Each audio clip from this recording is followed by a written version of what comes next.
This past weekend, the Tampa Bay Bucks scored a touchdown late in the fourth quarter to cut the Detroit Lions' lead to 8 points. Tampa Bay left their offense on the field for a 2-point conversion, which has become the standard practice for most teams nowadays.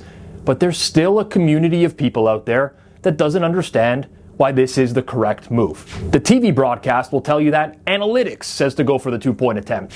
In this situation, analytics is just a synonym for math. Nobody's really attempting to explain why this is the right move, though. Now, normally, I devote my time on this channel to betting education, but today, I'm going to do a rare deviation from that. If you believe that 2 + 2 = 4, a basic mathematical principle, then I'll show you today that we can also use some basic math to explain why the late 2-point attempt down 8 points in the NFL is almost always the right move.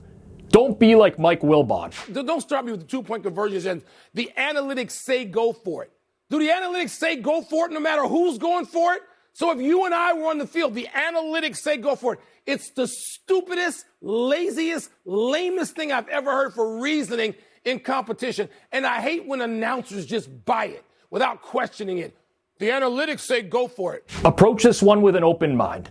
I'm Rob Pizzola, a professional sports bettor. Today I'll walk through the math for some late game decision making in the NFL.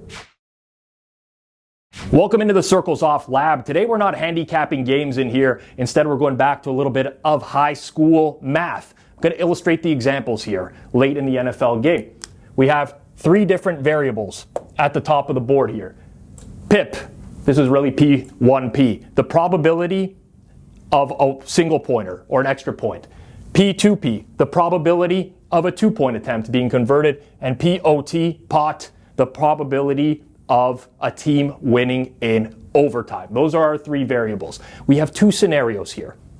We have the scenario, conventional, standard NFL, what teams have been doing for many, many years. Kick a point after, and then kick another point after. Let's start with that one. There's 2 possible outcomes in this situation. One is that the first extra point goes in, and the second extra point goes in. In that scenario, game goes to overtime. Then there's the scenario in which first extra point is missed. 1 minus PIP over here. But they convert a 2-point conversion afterwards. Game goes to overtime in both of those instances. Down here, we have the modern day way of thinking, the mathematical, analytical way of thinking, where you try the 2-point attempt first. In that first scenario, we have the probability of the 2-point attempt. That works. In that scenario, team only needs an extra point the next time around, right here. Or we have the other scenarios here, which is the 2-point attempt misses, like the case of the Tampa Bay Buccaneers, so they have to go for it a second time around, and if that works, game goes to overtime. Alternatively, they get the 2-point conversion the first time around, they just got to kick an extra point next time around to win the game, but guess what? They miss it, and the game goes to overtime. These are our 2 scenarios here outlined in equation 4. Probability of an extra point in the NFL, roughly 96%. Probability of a 2-point conversion, depends on the team. You get some extremes, 40%, maybe the other extreme, 55%. Typically speaking, we're looking at about 47% on average, give or take. Probability of winning in overtime, completely dependent on the teams that are playing in the game.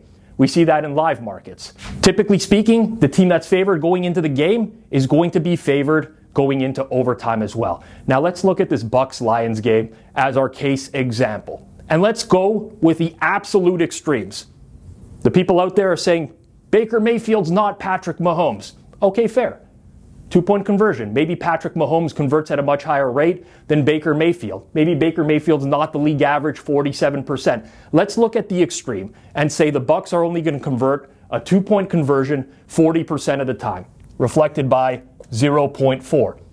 Extra point, 96% in the NFL. Let's just say, for purposes of this example, the Bucks kicker is the greatest of all time, never missed a field goal, never missed an extra point, 1.0. Probability of overtime, Bucks and Lions. Bucks are going to be underdogs going into overtime because they were the underdogs in the game.